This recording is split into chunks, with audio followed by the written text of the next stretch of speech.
On May 14, 1948, a man read a declaration out loud in a room in Tel Aviv. It lasted 16 minutes. When it was over, the state of Israel existed, and for decades that story was told as an almost natural consequence of the Second World War. The international community decided, the UN voted, a people without a state got a state. The end? That is not what happened. What happened in 1948 was not a solution. It was the ignition of a powder keg that had been building for 30 years, made of contradictory promises, waves of immigration, uprisings, massacres, and two peoples claiming the same land with the same intensity and the same historical conviction. And less than 24 hours after the declaration, 5 armies crossed the border. What followed was not the stabilization of a new country, it was the beginning of one of the most enduring, most complex, and most misunderstood conflicts in modern history. A conflict that has not ended, a conflict whose borders, whose refugees, and whose alliances you still see in the news today. The real question is not how Israel was created. The real question is what happens when the world decides who is right about a land and half the people living on it disagrees. To understand what exploded in 1948, we need to go back 30 years. In 1917, Britain controlled Palestine, a territory of the Ottoman Empire that the British had taken during the First World War. It was a region of ancient cities, farming villages, noisy markets, and dust. Muslims, Christians, and Jews had lived there for centuries, in tension sometimes, in coexistence sometimes, but within an order that everyone recognized. The British broke that order with a letter. The Balfour Declaration of November 1917 promised British support for the creation of a national home for the Jewish people in Palestine, with the caveat that nothing should prejudice the civil and religious rights of the non-Jewish communities already there. It was a carefully ambiguous promise. And that ambiguity was the problem, because at the same time the British had promised Arab leaders that they would support Arab independence in the region in exchange for military help against the Ottomans. 2 promises, one land, made to different audiences in different contexts, with language vague enough for each side to believe the promise was meant for them. In the decades that followed, tension accumulated layer by layer. Waves of Jewish immigration arrived in Palestine, first slow, then accelerated by the rise of anti-Semitism in Europe and, after 1933, by Hitler's ascent. Every ship that docked at the port of Haifa carried families fleeing persecution, and also the growing perception among Arab Palestinians that they were being replaced on their own land. There were revolts, there were reprisals, there were British commissions that recommended solutions and were ignored. And then came the Holocaust. 6 million Jews murdered in Europe transformed a territorial dispute into a moral emergency that the Western world could no longer ignore. The survivors needed somewhere to go. The Zionist movement spiked, which had spent decades building institutions, purchasing land, and creating governing structures in Palestine, now held the most devastating argument possible. Europe had shown what happened when Jews had no state.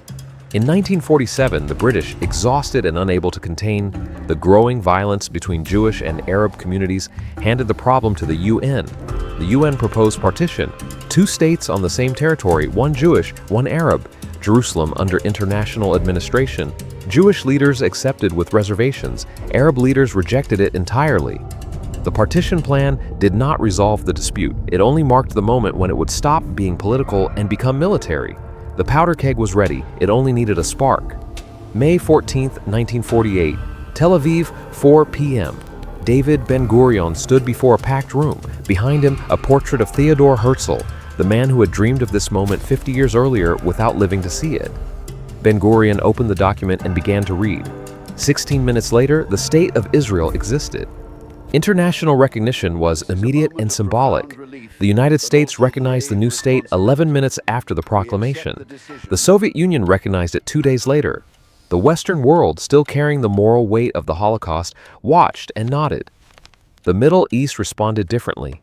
On the morning of May 15th, before the ink on the declaration had dried, the armies of Egypt, Jordan, Syria, Iraq, and Lebanon crossed the borders. It was not a threat. It was a coordinated invasion, or at least that is what it looked like.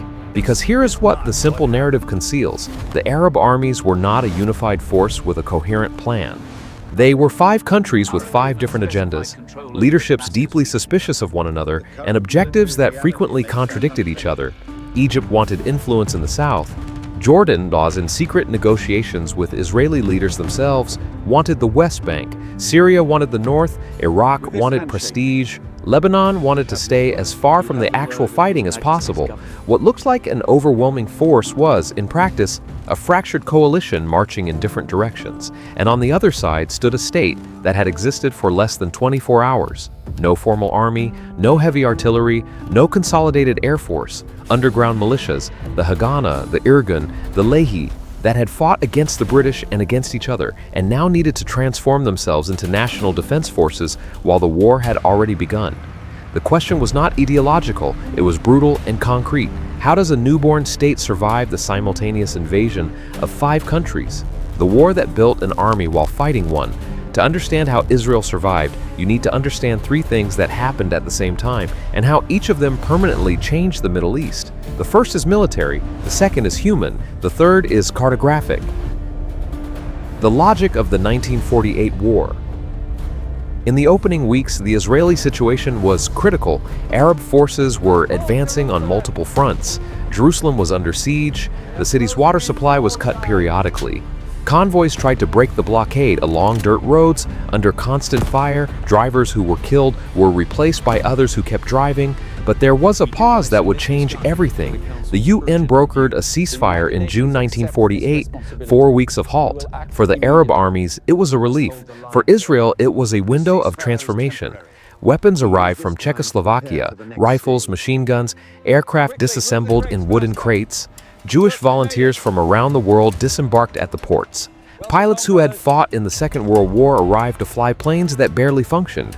When the fighting resumed, Israel was no longer the same. The militias were integrated under unified command into the Israel Defense Forces, the IDF, not without resistance. Ben-Gurion ordered the sinking of a ship, the Altalena, which was carrying weapons for the Irgun without going through Central Command. Men on the same side died.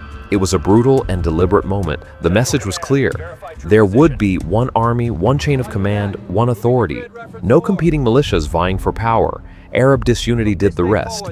Each country fought with one eye on the enemy and one eye on its allies. Jordan's King Abdullah had been secretly negotiating with Israeli representatives before the war even began. His objective was the West Bank, not the destruction of Israel. Egypt advanced in the south but never coordinated with Syria in the north. Syria captured positions but failed to consolidate them. Iraq sent troops that never received adequate logistical support.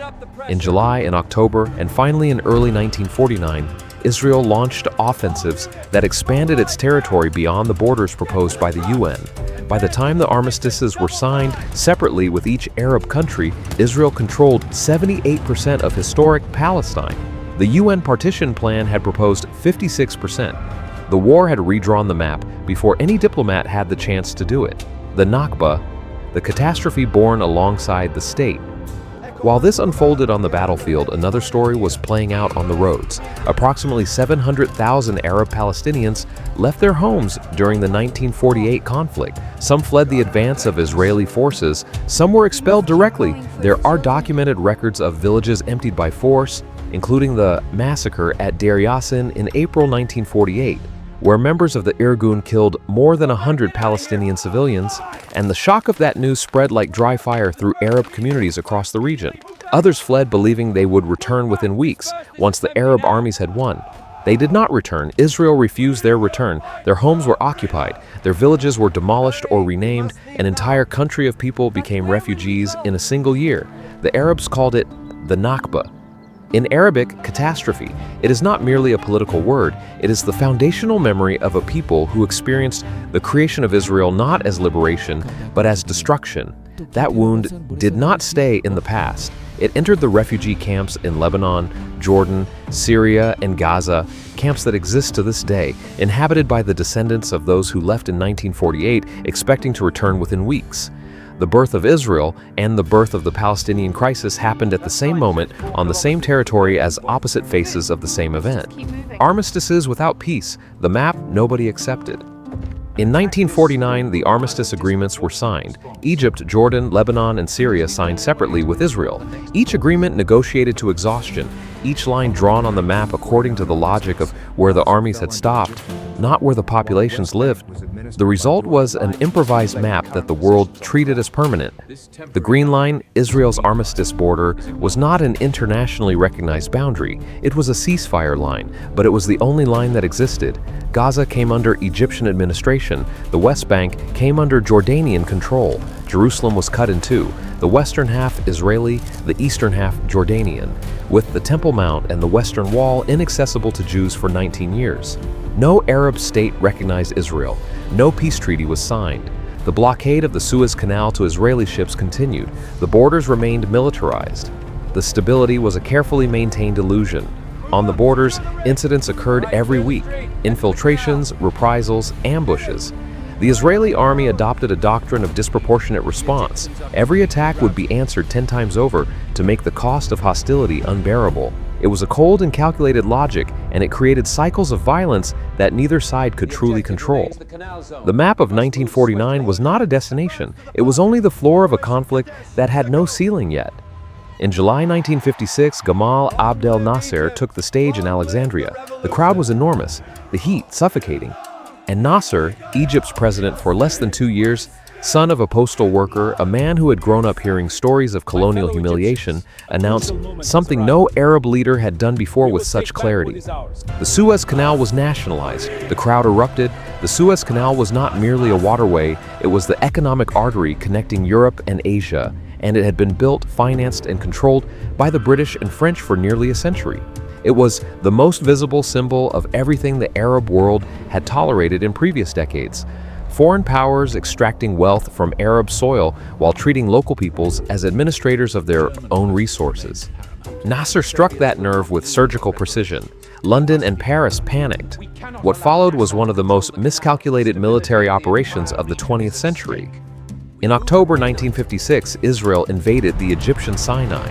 The official justification was to eliminate the bases from which Fedayeen attacks were launched, Palestinian guerrillas who crossed the border to carry out strikes inside Israel.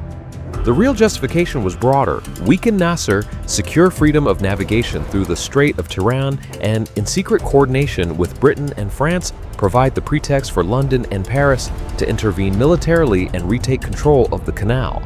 The plan worked militarily, it collapsed politically. Israeli forces swept through the Sinai in less than a week. British and French paratroopers landed at Port Said. Egypt was losing on the battlefield. And then the United States did something nobody had anticipated. Eisenhower, furious at not having been consulted, pressured Israel, the United Kingdom, and France to withdraw immediately. He threatened economic sanctions. He blocked IMF support for the British pound, which was in freefall.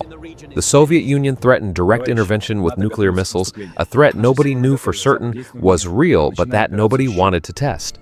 Within days, all three countries pulled back.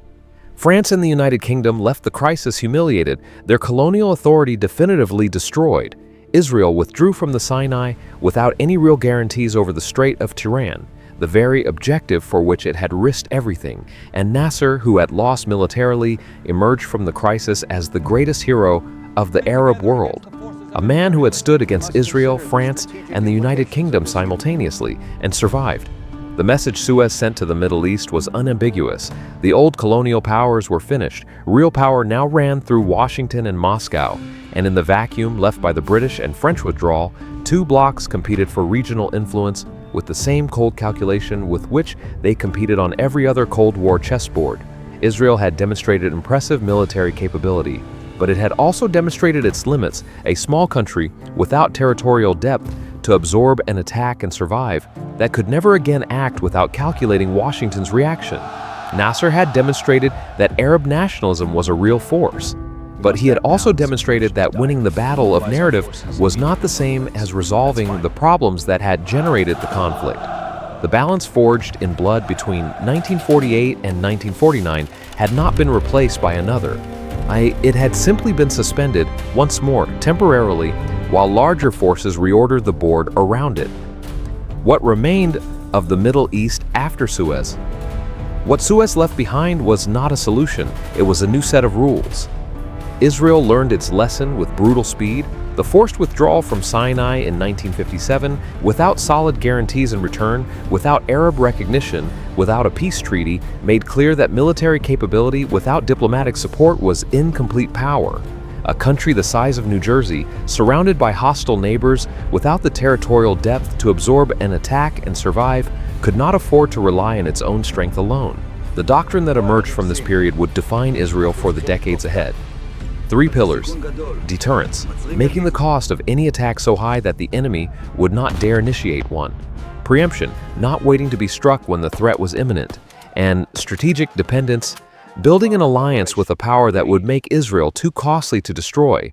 France was that partner in the years that followed, supplying advanced military technology and, according to widely documented historical evidence, cooperation on Israel's nuclear program. After 1967, it would be the United States. A state that had been born without an army had become, in less than 10 years, one of the most effective military forces in the region. On the Arab side, the transformation was more fragmented and more fragile. Nasser emerged from Suez as a symbol.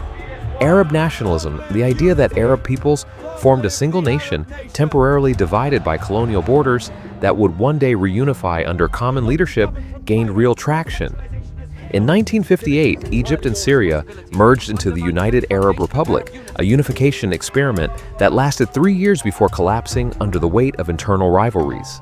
Israel had become the unifying cause of the Arab world, but unifying only in rhetoric. In practice, each regime used the Palestinian cause according to its own domestic political convenience, to deflect attention from internal problems, to justify military spending, to consolidate authority. Palestine had stopped being an immediate military question and had become a chronic political wound, too useful to resolve and too painful to ignore. And the Palestinians, the 700,000 who had left in 1948 and their children born in the camps, watched all of this from the outside, without a state, without their own army, without real representation in the decisions that determined their future, dependent on the generosity and political calculations of countries that used them as a symbol, but rarely consulted them as actors. The first 10 years of the State of Israel resolved nothing. They established the terms of a conflict that would be fought in the decades ahead, through larger wars, through negotiations that led nowhere, through deadlocks the world still does not know how to break. A man read a declaration out loud, 16 minutes, and the world never returned to what it had been, not because the declaration was magic, but because it was the visible endpoint of decades of invisible forces, contradictory promises, accumulated traumas, colliding nationalisms that no declaration, no UN vote, and no armistice could resolve on its own. What was born between 1948 and 1958 was not only a state, it was a pattern that anyone who reads the news today recognizes immediately, disputes where each side carries a historically legitimate and mutually incompatible narrative. Borders drawn by wars, not by choices, refugees who become generations, who become identity, who become politics, great powers that intervene with their own interests and leave those who live on the territory to carry the consequences. That pattern has not aged. The question left open in 1948, what happens when the world decides who is right about a land and half the people living on it disagrees, still has no answer. It has changed in intensity, in shape, in protagonist, but it has not been answered. And perhaps the hardest lesson of this period is not geopolitical.